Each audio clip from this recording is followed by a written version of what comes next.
Kalau aspirasi terkait dengan, tempat pertunjukan yang Heeh. representatif ya, untuk pertunjukan teater atau tari atau musik itu, sebenarnya tidak hanya dalam pertunjukan kami, Heeh. tapi dalam setiap dialog juga diskusi Heeh. sarasehan, itu selalu kami sampaikan bahwa Mhm. Banten darurat gedung seni pertunjukan. Oke.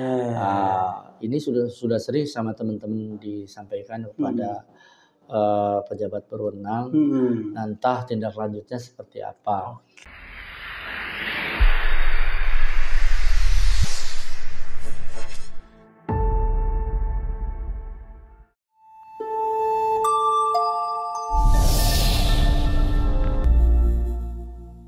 Assalamualaikum warahmatullahi wabarakatuh. Selamat datang kembali di Bagus Podcast. Penghujung bulan Agustus, ramai dunia politik, tapi kita coba alihkan isu dengan dunia panggung, dunia seni, dunia teater. Kemarin kita undang Kang Nedi. Nah, hari ini adalah orang yang paling penting di acara pertunjukan nanti di awal bulan September. Kami sudah undang ini akademisi juga, yang aktif juga di dunia teater. Kita sapa dulu. Assalamualaikum Pak Giri. Salam. Baru pulang dari kampus nih Bang. Iya. Ini kayaknya mengikuti politik juga. Enggak. Enggak.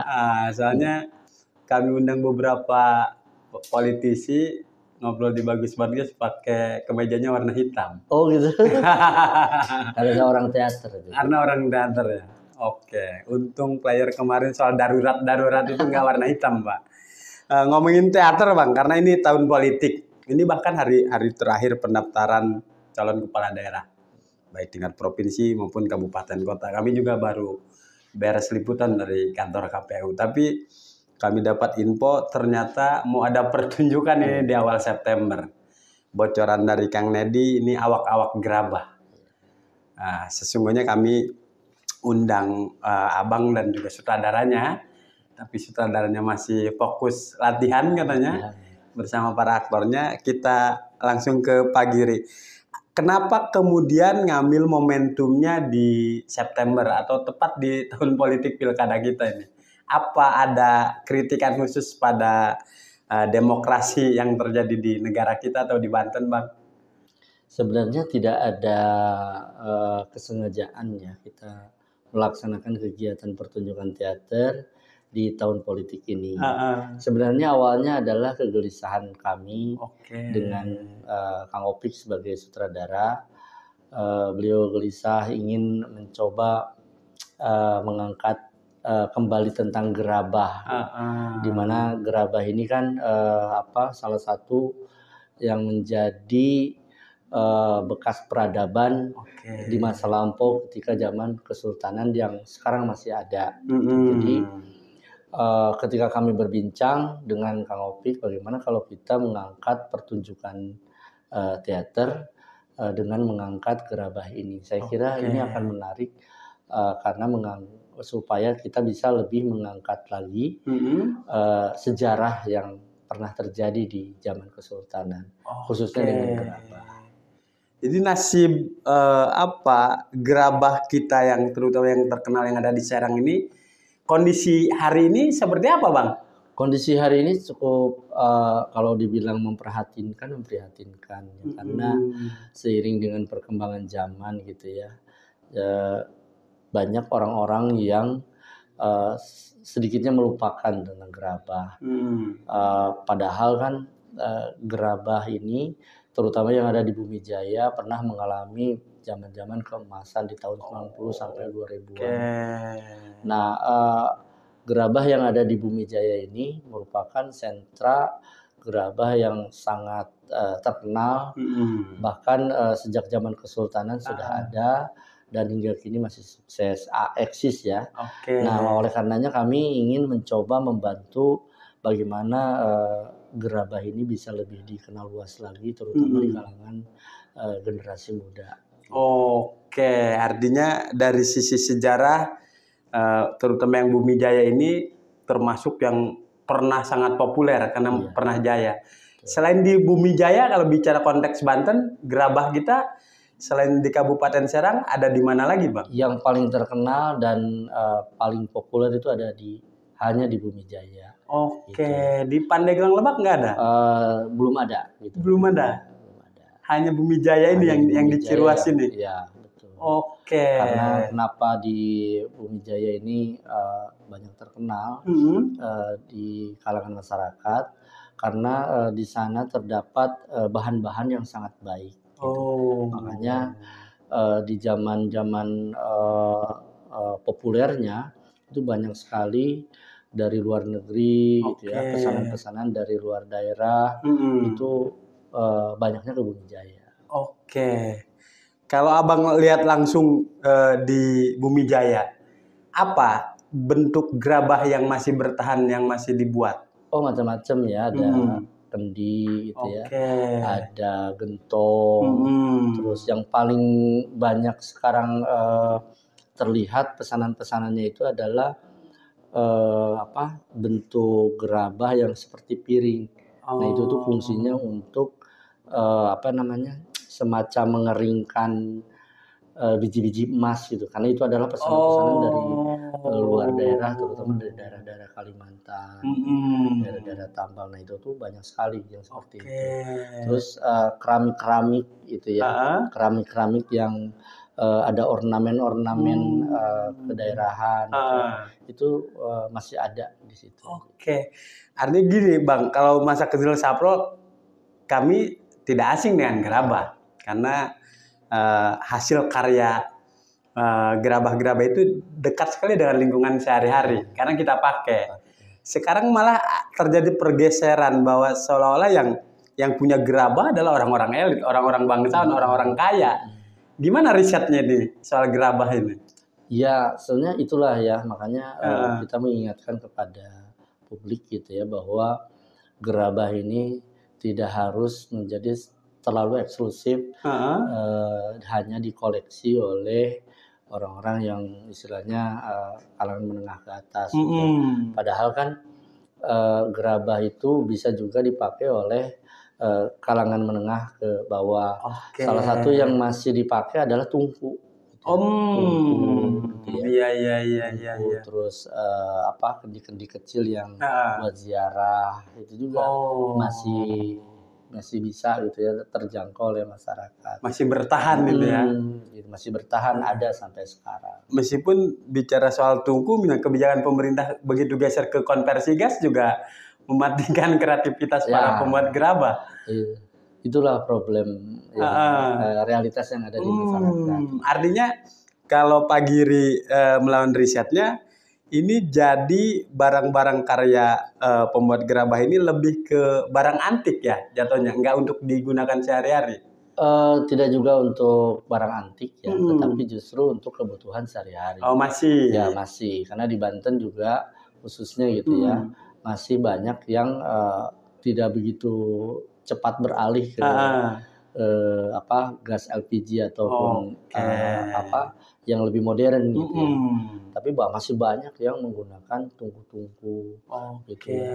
Bahkan kayak kalau nyambel itu ya, di beberapa daerah di pelosok itu masih menggunakan cobek itu yang dari keramik. Bahkan di rumah makan, di kafe-kafe, wadah tehnya itu masih dari poci itu ya. Itu masih menggunakan itu. Nah, itu memang bisa dijadikan sebagai semacam sensasi gitu. Ketika masih menggunakan itu kita sensasinya kan berbeda gitu ya. Tapi lalu kita kaitkan dengan teater awak-awak gerabah ini kan milenial mungkin sudah agak asing mereka soal dengan gerabah, soal dengan Bumi Jaya. Tapi Abang dan kawan-kawan mau ini menjadi angkat hot isunya di teater di awal September. Apa pesan moralnya, terutama untuk para milenial? Kenapa mereka harus nonton pertunjukan awak-awak gerabah? Ya, untuk mengingatkan kita akan sejarah. Satu itu mengingatkan kita juga bahwa gerabah ini masih bisa difungsikan kepada masyarakat sebagai bagian dari kebutuhan sehari-hari. Gitu. Nah, itu coba kami angkat ke dalam pertunjukan teater, di mana yang kita sampaikan pada saat pertunjukan itu tidak hanya persoalan bentuk gerabah seperti ini, fungsinya seperti apa, tapi juga mencoba untuk memberikan sebuah visualisasi bagaimana proses pembuatan gerabah tersebut. Gitu. Oke, mestinya kan ini bisa kolaborasi dengan pemerintah daerah, Bang, ya. Karena juga ini menjadi khasnya daerah Kabupaten Serang misalnya, khasnya Banten malah. Ya.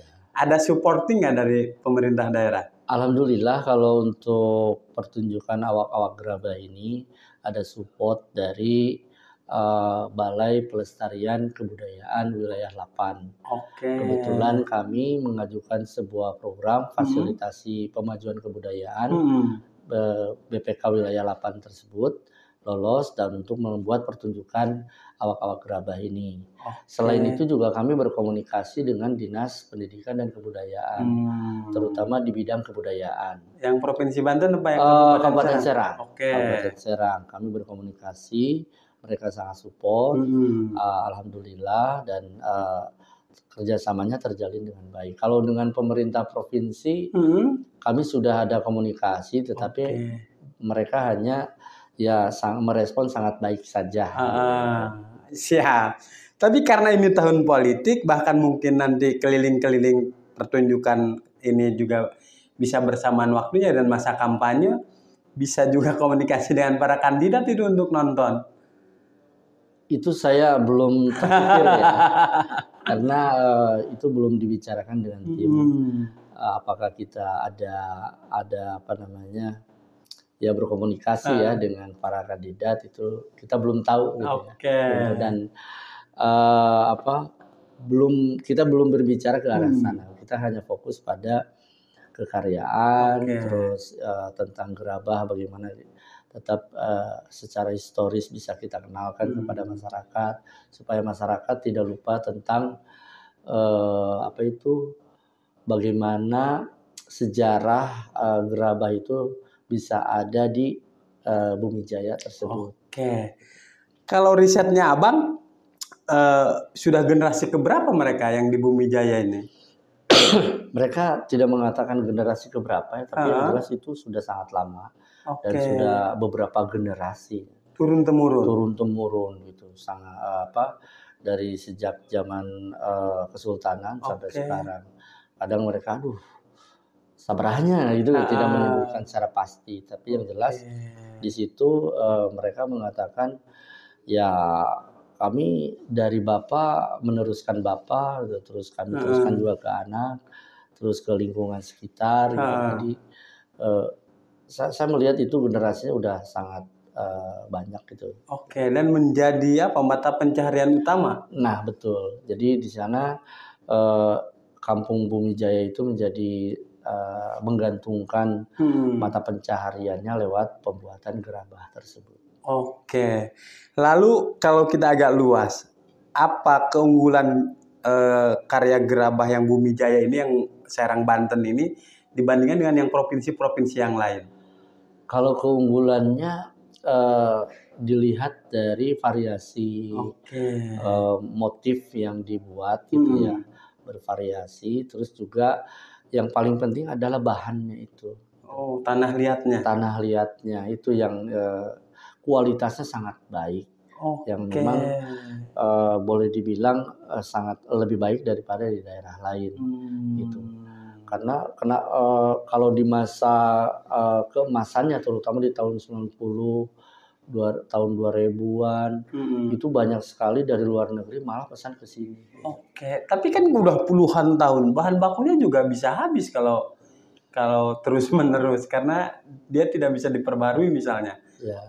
Nah, saya tidak tahu ya kenapa mereka bisa bahan itu bisa selalu ada. Saya kira pasti mereka punya cara, punya resep tersendiri bagaimana mempertahankan atau mencari bahan-bahan yang bagus tersebut gitu ya. Siap. Kita sekarang mulai fokus ke teaternya. Ini kan udah lama vakum nih. Dunia seni, dunia pertunjukan di Banten udah lama. Dulu memang di bawah 2010 di kampus Untirta bahkan aksi pertunjukan itu udah biasa. Mahasiswa malah nontonnya di kampus. Kesini serangan teknologi juga luar biasa. Orang untuk mendapatkan konten hiburan itu cukup di gadget. Sementara Abang dan kawan-kawan mulai membangkitkan lagi seni pertunjukan di Banten, di Serang. Kalau kita bicara kiblatnya seni pertunjukan kan Jogja, Bandung, itu sudah nggak aneh. Kalau di Banten malah kami terbiasa debus, terbiasa pencak silat. Lalu seberapa optimis Bang untuk seni pertunjukan teater awal gerabah ini diminati oleh anak-anak muda terutama? Oh, tentu sangat optimis ya. Artinya masyarakat itu terutama aktivis-aktivis teater, seniman-seniman itu sangat rindu dengan pertunjukan-pertunjukan yang mengangkat lokalitas Banten. Sebenarnya mulai berhenti atau vakumnya pertunjukan teater di Banten itu sejak COVID. Sejak COVID aja di situ. Terus tahun 2020, 2021, 2022 udah mulai aktif lagi. Banyak yang menggarap pertunjukan-pertunjukan teater seiring dengan adanya program Dana Indonesiana dari Kemendikbud. Banyak kawan-kawan kami yang mengajukan program pertunjukan teater, lolos, lalu mereka berkarya sampai sekarang. Nah, jadi ketika kita berbicara optimisme, kami sangat optimisme. Apalagi ada dukungan-dukungan yang secara terus-menerus dari salah satunya adalah BPK Wilayah 8. Mereka tiap tahun mengadakan yang disebut dengan program fasilitasi pemajuan kebudayaan. Jadi itu support kepada seniman-seniman, aktivis, kreator, baik tari, teater, musik, seni rupa, semuanya itu bisa diajukan dan membuat karya di situ.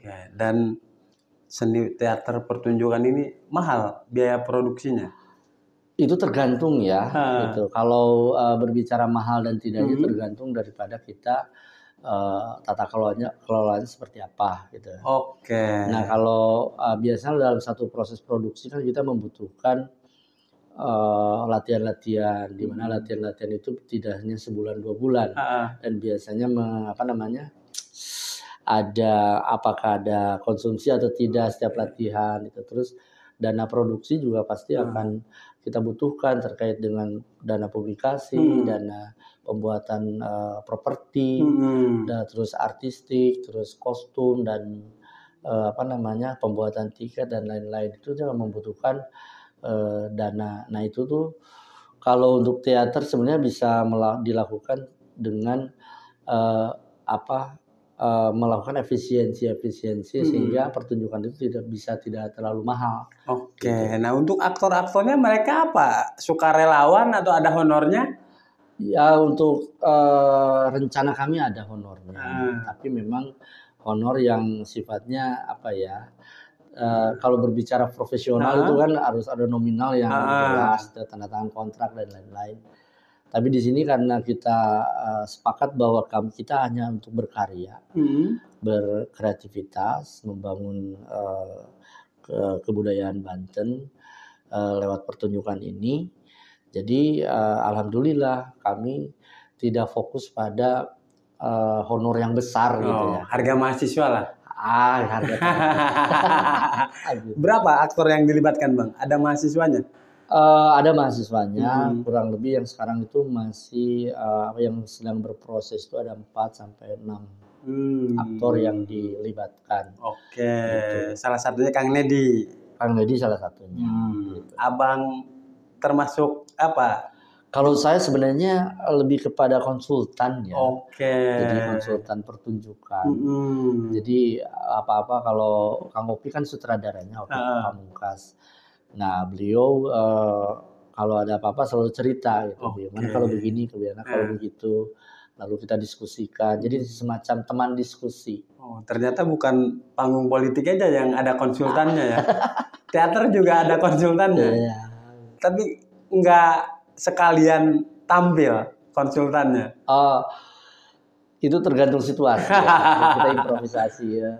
Tapi dalam rencana kami saya tidak tampil ya, tapi sudah cukup aktornya saja yang memang kalau teater kan tidak bisa improvisasi seperti ubruk ya, kita hari ini dikasih tahu besok bisa pentas gitu kan, karena memang udah terbiasa. Tapi kalau untuk pertunjukan ini membutuhkan latihan-latihan, proses perencanaan yang sudah dilakukan sehingga hasilnya itu sesuai dengan apa yang dilatihkan. Oke.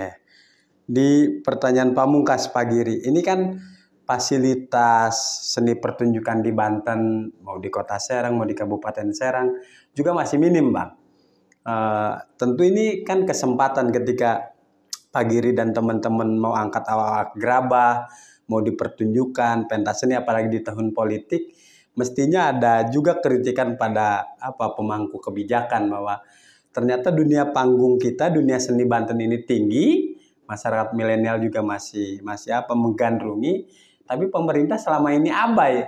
Kalau bicara soal lokasi, di mana untuk pertunjukannya? Ada aspirasi seperti itu nggak, Bang? Kalau aspirasi terkait dengan tempat pertunjukan yang representatif ya untuk pertunjukan teater atau tari atau musik itu, sebenarnya tidak hanya dalam pertunjukan kami, tapi dalam setiap dialog juga diskusi sarasehan itu selalu kami sampaikan bahwa Banten darurat gedung seni pertunjukan. Ini sudah sering sama teman-teman disampaikan kepada pejabat berwenang, entah tindak lanjutnya seperti apa. Kalau dalam pertunjukan kami ya salah satu kritik yang ingin kami sampaikan terkait gedung pertunjukan adalah dengan mengundang mereka datang melihat bagaimana kami bisa pentas. Apakah istilah nama tega itu mau ngelihat kami pentas apa adanya gitu, atau gimana, sehingga mudah-mudahan dengan mereka melihat kami tampil, mereka tersentuh untuk membuat kebijakan pembangunan gedung. Meskipun biasanya malah memilih nggak hadir untuk menghindar. Iya betul. Ini menarik tadi Pak Giri, Banten darurat gedung kesenian. Mungkin ada beberapa label yang menganggap bahwa para seniman budayawan gitu, mereka adalah kritikus ulung pemerintahan, penguasa. Mereka ada kekhawatiran jika mensupport itu, nanti kalau dibantu tetap ngeritik. Ada sampai ke arah sana kalau kami potret jurnalisnya. Sesungguhnya kontribusi para seniman, pada musisi untuk pengembangan daerah lewat kebudayaan juga harusnya diapresiasi kan, Bang. Nggak apa-apa dicap bahwa Kang Giri dan kawan-kawan adalah para kritikus pemerintahan di daerah. Saya tidak apa-apa ya. Artinya kami juga melakukan kritik tidak secara anarkis ya. Kami lewat jalur kesenian. Jadi tetap pendekatan kita pendekatan rasa gitu. Bagaimana kami tampil seperti ini, apakah Anda tega atau tidak. Terus saya kira selama ini juga pemerintah merespon kok. Oh iya betul. Hanya mungkin bagaimana cara membuat kebijakannya aja dengan anggarannya, apakah dari slot mana atau gimana. Nah, itu kan memang tergantung dari kewenangan pemerintah tersebut. Siap, kita sudah dapat clue-nya tadi bahwa semoga para pemangku kepentingan di Banten juga mendengar bahwa sesungguhnya Banten hari ini darurat gedung kesenian. Mudah-mudahan nanti lewat pementasan Bagus Podcast akan terus mantau perkembangan pertunjukan awak gerabah. Mudah-mudahan kita bisa sama-sama mengapresiasi karya anak bangsa, terutama anak-anak di Provinsi Banten. Hatur nuhun Pak Giri, sukses nanti acaranya. 7 September perdananya? Ya. 7 September Sobat Bagus akan pentas di Ciruas. Kita akan undang lagi, mudah-mudahan aktor dan aktrisnya, biar kita tahu apa sesungguhnya di balik awak gerabah untuk disampaikan pada masyarakat Banten. Terima kasih. Assalamualaikum warahmatullahi wabarakatuh.